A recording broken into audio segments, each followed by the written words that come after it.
I wonder who's driving. Oh, sorry, I didn't see you there. Hello Whovies and welcome back to the main channel.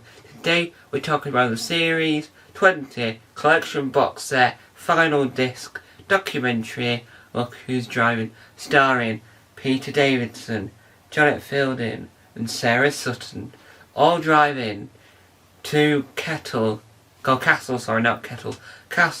in Germany for Time Lash. I was hesitant on the names. Time Lash Doctor Who convention, which is a popular, it's well known because I've heard of it, German convention. It's a smaller version than a Comic-Con. So a Comic-Con a little bit like multiple rooms. A convention of Doctor Who could be multiple rooms or could be one room of a hotel.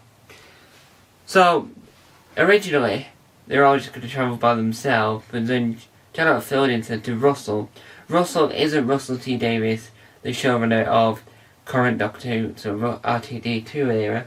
No, Russell is a director who directed Look Who's Driving. He thought it was also a good idea. This is more of a travel direct.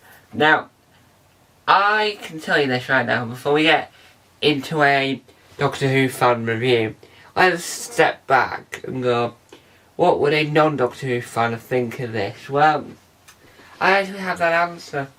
I don't know a non-Doctor Who fan, but because I'm a Whovian, I'm obsessed with shows, my favourite show on planet Earth, as you can tell. I absolutely adore the programme.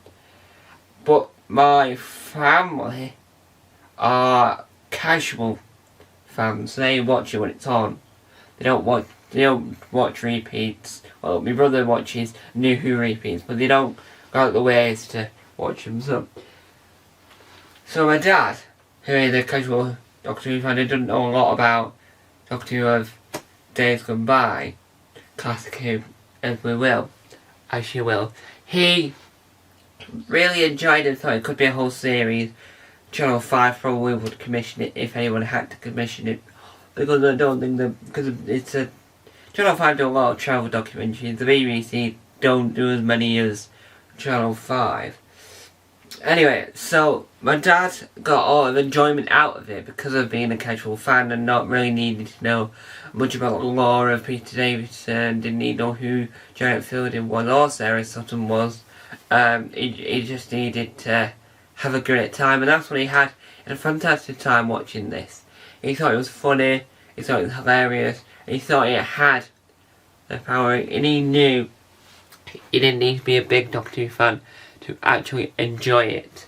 Now let's step forward, and talk to as a Doctor Who fan. As a Doctor Who fan, you got the sense that they were really good friends. You got the sense that they had a cracking time filming. Now, my favourite bit is the chocolate bit. This will contain spoilers, might I add. I should have said that at the beginning. This does contain spoilers. So, they made these chocolates that had their faces on them, but it had their faces from when they were in that series.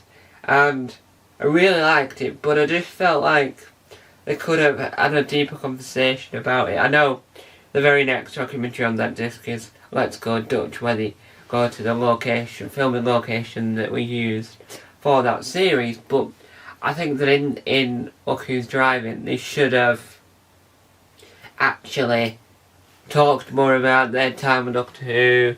I like the game they play with it. It gets the quote thing, where they'd got the quotes for whatever to answer about themselves in Doctor Who. But I feel like they could have gone a little bit more in detail about what was it like filming and more about them instead of where we going, instead of all the and where we going, to left, to right, oh no, you're driving, I'm driving, we're all driving, instead of all that, we could have had a lengthy discussion about their time with Doctor Who, their love for the fans, a bit more why they go to conventions. We could have had a lot more detail on them as people if it had been. But I'm not saying that ruined it. That it wasn't in detail as I would like. I still absolutely adored it. I just feel like it could have. So it worked really well for what it was, and it allowed casual fans that might have people like me in their homes. So let's say, for instance, the married couple, the husband like a massive Doctor Who fan and buys all the box sets, and the wife the casual fan, and the wife could still enjoy it because the husband's watching it, knows all about Doctor Who, the massive Doctor Who fan, but the wife can still enjoy it because of how less of detail it is about Doctor Who, is more about them as people, which is perfectly fine for this. I just think if you really want to, that's why it's the very last disc, because then we don't have any episodes to compare with, and we don't have to worry about themselves, and then it can just be its own entity, and it can be like, well, here's a documentary, really proud of it, doesn't really fit with the episodes and all this, but it does really work with Let's Go Dutch because it's a travel based thing, so let's put it in the very end, and that is a good move by the organiser of the box set, organiser and what goes on what disc. But I really like it. Now, I already said that one of my favourite bits was chocolate, although they got their face on this chocolate, but I really also liked the journey, because I liked the conversation in the car. I wasn't too keen on the ending per se, but that's just because I didn't really know what to expect for an ending. So if I had an expectation what I thought the ending would have been, then it would have been better. I mean, it would have been worse, sorry. But because I wasn't too sure what the ending was going to be, I was slightly disappointed that it was as like as it was. But I still think that the ending was did fit with everything. The only thing I'm not too sure, and someone can let me know in the comments, but did the audience, as in the people that were at Time Slash, did they know that they were filming the documentary?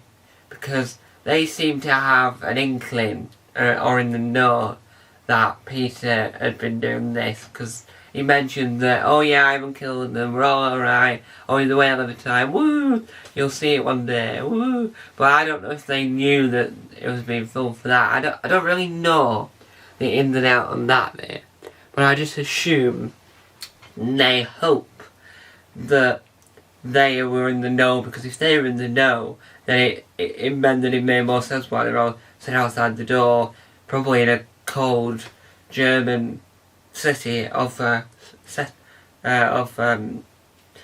it was, and I feel like it worked. Overall, the documentary worked.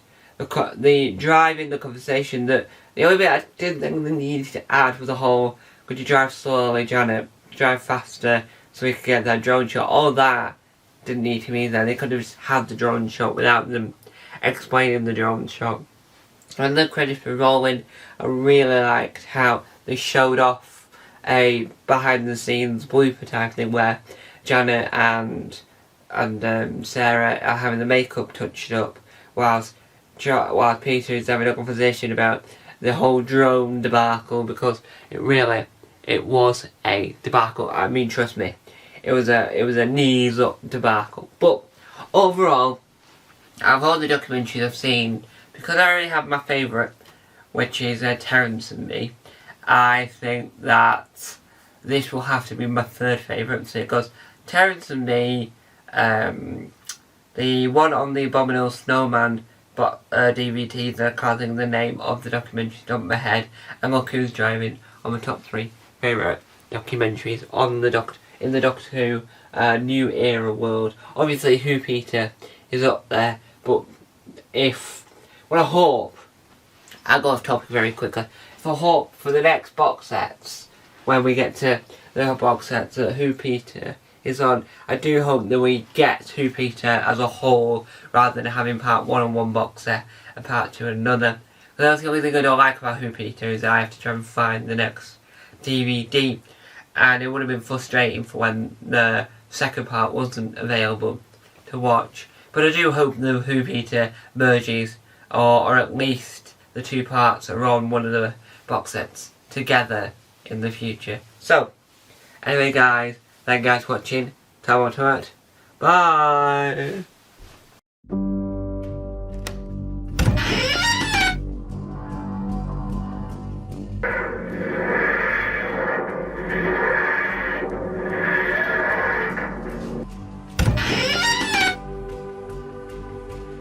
Don't forget to subscribe to the official Tom Mason YouTube channel.